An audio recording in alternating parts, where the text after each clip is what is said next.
Un jour, des gens rapportèrent à Jésus l'affaire des Galiléens que Pilate avait massacrés, mêlant leur sang à celui des sacrifices qu'ils offraient. Jésus leur répondit, « Pensez-vous que ces Galiléens étaient de plus grands pécheurs que tous les autres Galiléens pour avoir subi un tel sort? Eh bien, je vous dis, pas du tout. Mais si vous ne vous convertissez pas, vous périrez tous de même. » Et ces 18 personnes tuées par la chute de la tour de Siloé, pensez-vous qu'elles étaient plus coupables que tous les autres habitants de Jérusalem? Eh bien, je vous dis, pas du tout. Mais si vous ne vous convertissez pas, vous périrez tous de même. Jésus disait encore cette parabole. Quelqu'un avait un figuier planté dans sa vigne. Il vint chercher du fruit sur ce figuier et n'en trouva pas. Il dit alors à son vigneron, « Voilà 3 ans que je viens chercher du fruit sur ce figuier et je n'en trouve pas. Coupe-le, à quoi bon le laisser épuiser le sol ?» Mais le vigneron lui répondit, « Maître, laisse-le encore cette année, le temps que je bêche autour pour y mettre du fumier. Peut-être donnera-t-il du fruit à l'avenir, sinon tu le couperas. » Acclamons la parole de Dieu. Une première réflexion sur ce qui se passe en Ukraine. Cette terrible tragédie qui pourrait s'étendre à l'ensemble de l'Europe. Dieu veuille que ce ne soit pas le cas. Certains pensent que les Ukrainiens qui sont bombardés ou qui doivent fuir leur maison sont plus à blâmer, plus coupables que les Espagnols, les Madrilènes qui vivent en paix. Sûrement pas, personne ne pense cela, non? Mais le Seigneur le donne en exemple, il parle sûrement de quelque chose qui venait de se produire, l'effondrement d'une tour dans un quartier de Jérusalem. Il le donne en exemple. Si vous ne convertissez pas, dit-il, vous finirez tous de la même façon. Que veut-il dire? Il parle de la vie éternelle. Et c'est pourquoi il donne ensuite l'exemple du figuier, une parabole. Un figuier qui ne porte pas de fruits. Si vous ne vous convertissez pas, si vous ne portez pas de fruits, vous finirez tous de la même façon, certains écrasés par les bombes. Une situation terrible. Quelle tragédie à une époque et sur un continent où nous pensions que l'horreur de la guerre appartenait au passé. Mais nous finirons tous de la même façon. Si vous ne vous convertissez pas, vous irez tous en enfer, nous dit le Seigneur, parce que l'enfer existe. Alors que devons-nous faire pour nous convertir? Le Seigneur parle, avec l'exemple du figuier, d'un concept qui n'existe plus. Il n'existe vraiment pas, le concept de devoir. Le figuier est un arbre, il n'a pas de connaissance, il n'a pas de volonté, mais le Seigneur donne un exemple. Nous, oui, avons la connaissance, la volonté. Nous devons porter du fruit. Et si nous ne nous convertissons pas en portant du fruit, nous finirons tous de la même manière, c'est-à-dire que nous irons en enfer. Ce n'est pas une blague, ce n'est pas quelque chose pour effrayer les enfants. Tu iras en enfer. Écoute, c'est vrai, il y a vie éternelle. Tu vas mourir. Ça peut être à cause de la bombe, ça peut être à cause du Covid, ça peut être à cause d'une crise cardiaque, peut-être à cause de la vieillesse sur ton lit, d'accord? Mais tu vas mourir. Ce n'est pas très agréable d'entendre dire cela, mais c'est la vérité. Il y a une définition de l'homme qui me semble très raisonnable. Elle dit que l'homme est le seul animal qui sait qu'il va mourir. De quoi vas-tu mourir? Même si tu as 18 ans et que tu as la vie devant toi, etc., eh bien, ce sera une question de 60 ans de plus, ou pas. Donc, si tu ne te convertis pas, vous finirez tous de la même façon. Nous devons faire cette conversion, nous avons le devoir de la faire, nous avons le devoir de porter du fruit, devoir. une expression ou un mot désagréable parce que tout le monde parle de droit. Même pas seulement de ces droits de l'homme qui ont été approuvés par consensus par les Nations Unies et que l'Église a bénis. Aujourd'hui, d'innombrables nouveaux droits sont ajoutés et certains sont faux. Le droit à l'avortement. Mais comment peut-on avoir le devoir, le droit de tuer une personne innocente? Des devoirs dont personne ne parle jamais, comme s'il était possible que des droits existent sans devoir. J'ai le devoir de respecter tes droits et tu as le devoir de respecter mes droits. S'il y a des droits, c'est parce qu'il y a des devoirs. On parle de droits et on ne parle pas de devoirs. Et les premiers devoirs sont envers Dieu, à qui nous devons tout ce que nous avons et tout ce que nous sommes. Les devoirs envers Dieu, qui pense à ça? Et cela devrait être notre pensée quotidienne. Ai-je rempli mes devoirs aujourd'hui? Ai-je rempli mes devoirs envers Dieu? Quand nous nous levons, quels sont mes devoirs? Ne pensons-nous pas ainsi, du moins beaucoup d'entre nous, quand il s'agit de notre profession? J'ai un travail à faire, j'ai un emploi du temps à respecter et j'ai des tâches à accomplir, quelles qu'elles soient. Une femme au foyer ne pense-t-elle pas comme cela? Je dois préparer le repas, faire le ménage ou le repassage. J'ai des devoirs, des obligations et je ne peux pas passer la matinée à regarder la télévision ou à discuter avec la voisine alors que c'est l'heure de manger et que le repas n'est pas prêt. J'ai des devoirs. Nous avons assumé cela dans la vie réelle. Eh bien, certains d'entre nous ne le font certainement pas, mais la plupart d'entre nous le faisons, mais pas pour Dieu. Peut-être parce que nous ne l'avons pas assez dit, mais il faut le dire. J'ai des devoirs envers Dieu, et c'est d'ailleurs le fondement de tous mes autres devoirs, et bien sûr aussi de mes droits. Et je serai appelé à rendre des comptes. C'est pourquoi le Seigneur dit, attention, je couperai le figuier qui ne porte pas de fruits. J'ai des devoirs envers Dieu. Quels sont mes devoirs envers Dieu? À quoi dois-je penser chaque jour? Comme je pense chaque jour à ce que je vais faire dans mon travail ou à ce que je vais faire dans ma maison, de la même manière que je dois penser quels sont mes devoirs envers Dieu. Aujourd'hui, quels sont mes devoirs? Je résumerai tous les devoirs envers Dieu en 3. Bien sûr, la source de tous ces devoirs, la motivation, c'est la gratitude. J'ai le devoir d'aimer. J'ai le devoir d'être reconnaissant. J'ai le devoir d'aimer Dieu. Un fils n'a-t-il pas le devoir d'aimer son père? Ce n'est pas facultatif. Bon, je peux aimer mon père ou je peux ne pas l'aimer. Désolé, mais tu as le devoir d'aimer ton père. Tu as le devoir d'être reconnaissant envers les personnes qui ont été bonnes envers toi. C'est une obligation que tu as.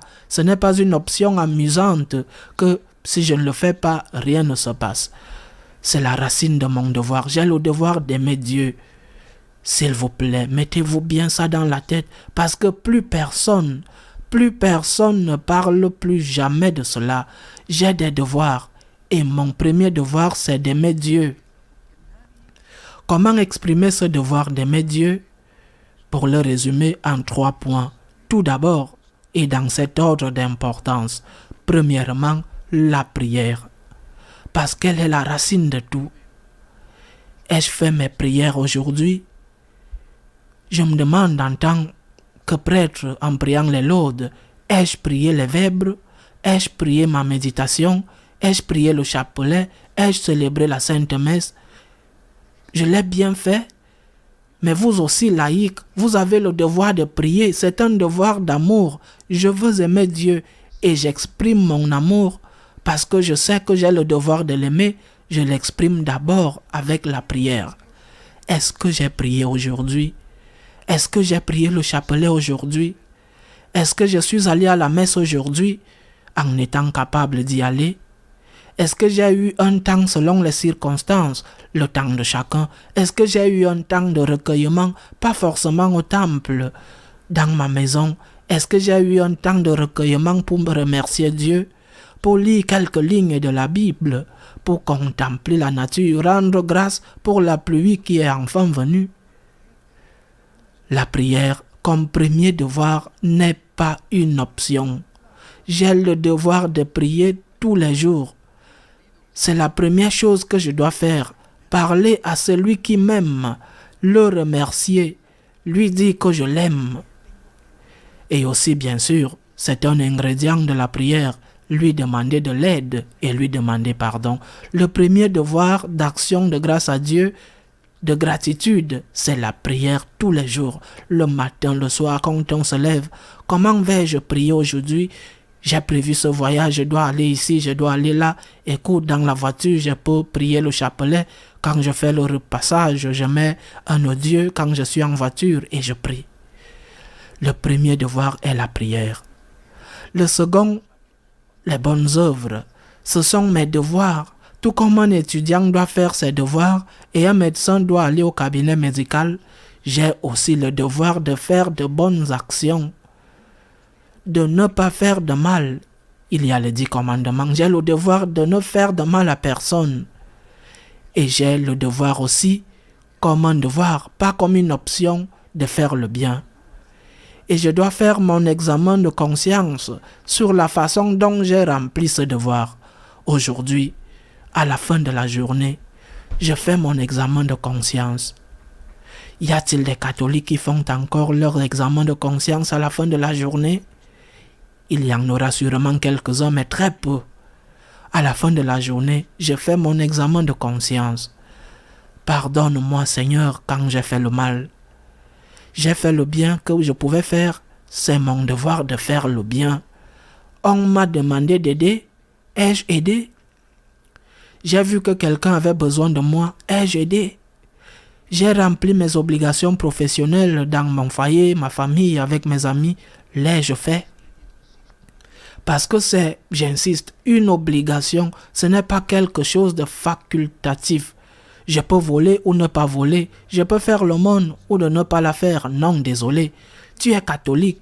Tu as le devoir de ne pas voler, de ne pas tuer, de ne pas mentir. Tu as ce devoir. Tu as le devoir de faire l'aumône, d'aider une personne dans la mesure où tu peux l'aider.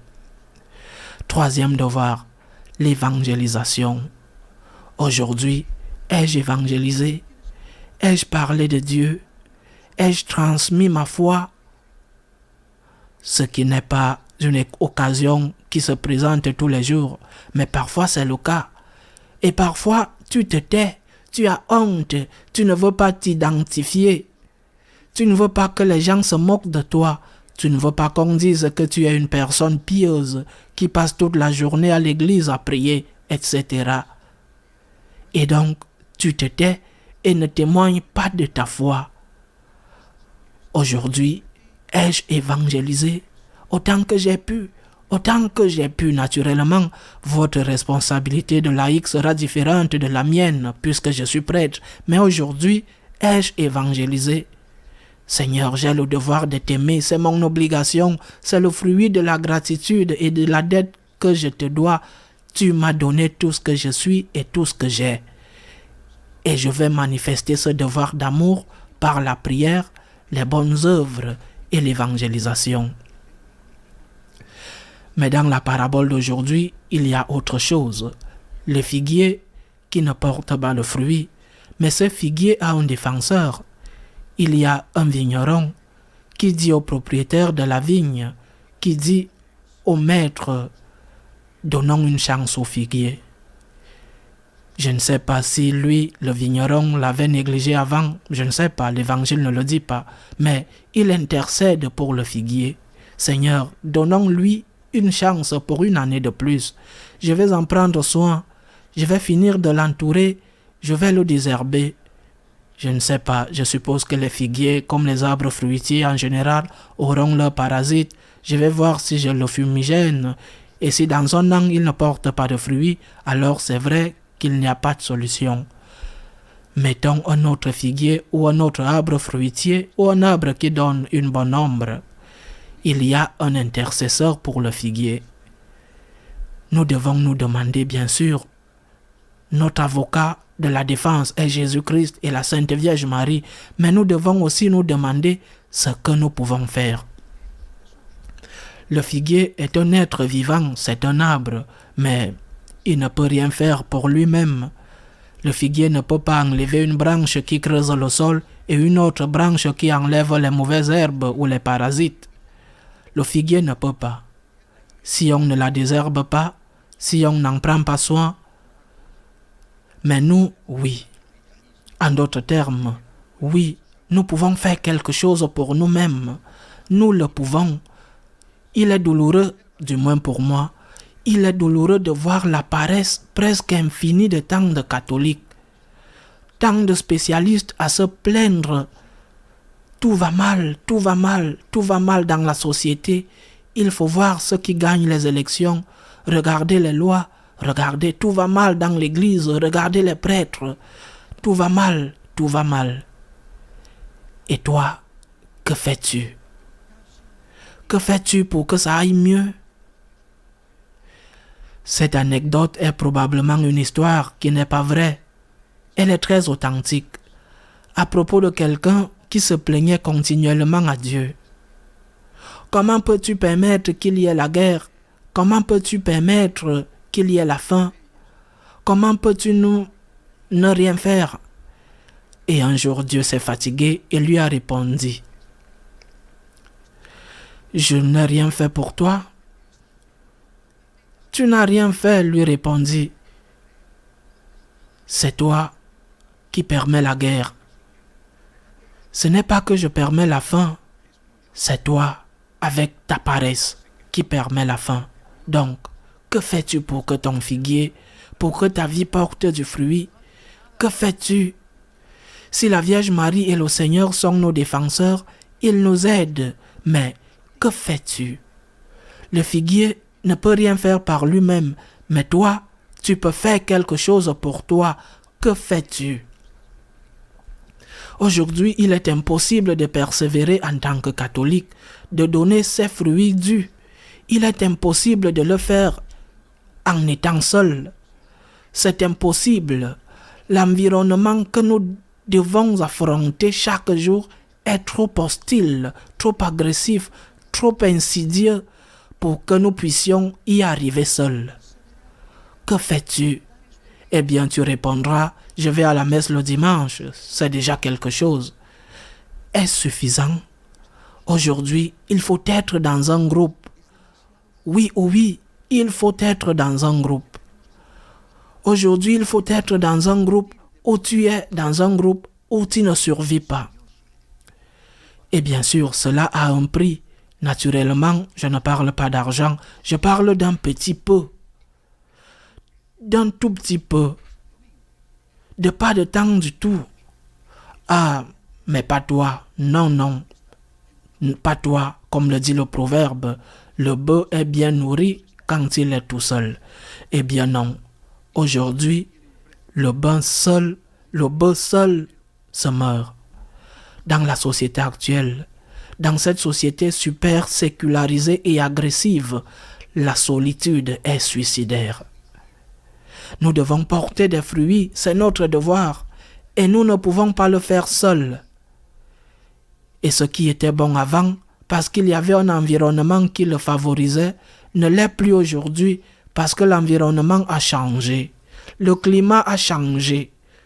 Le climat a changé et les dinosaures sont en train de mourir. C'est-à-dire que le climat a changé et les églises se vident parce que nous n'avons pas éduqué ou ils n'ont pas voulu être éduqués, qu'il est nécessaire d'être dans une communauté et que ce n'est pas suffisant. Il ne suffit pas d'aller à la messe le dimanche, c'est nécessaire, mais ce n'est pas suffisant. C'est une condition nécessaire, mais ce n'est pas suffisant. Il faut être dans un groupe. C'est justement pour cela que nous en avons créé. D'autres auront créé d'autres choses qui sont identiques ou meilleures. Mais nous avons créé des groupes. Nous avons créé les écoles de gratitude. C'est pourquoi nous le faisons depuis tant d'années maintenant, depuis l'an 2000, lorsque nous avons créé la paroisse Nous insistons, réunis-toi dans un groupe, consacre 1 heure par semaine à te former, consacre 1 heure par semaine, sois avec d'autres catholiques, consacre 1 heure par semaine, 1 heure par semaine. Nous ne demandons pas la lune. Ne reste pas seul. La solitude, l'isolement te tue. Tu n'auras pas la force de vivre l'évangile, de remplir tes devoirs, de transmettre la foi dans ta famille. C'est la même chose. Tu peux le dire dans toutes les langues, mais pour la plupart des gens, c'est le bœuf Le bœuf se nourrit bien quand il est seul. Je ne veux pas de complications, je ne veux pas de tracas. J'en ai assez avec la messe du dimanche et Dieu merci. Mais ce qui était bon pour nos grands-parents ne l'est plus pour nous aujourd'hui. Donc, encore une fois, rejoins un groupe. Dans notre cas, rejoins une école de gratitude. Ne reste pas seul. Tu as des obligations à remplir. Dieu va te demander des comptes et la solitude te rend très faible. Et la solitude t'empêche d'affronter tout ce qui te tombe dessus et de remplir les obligations que tu as à remplir.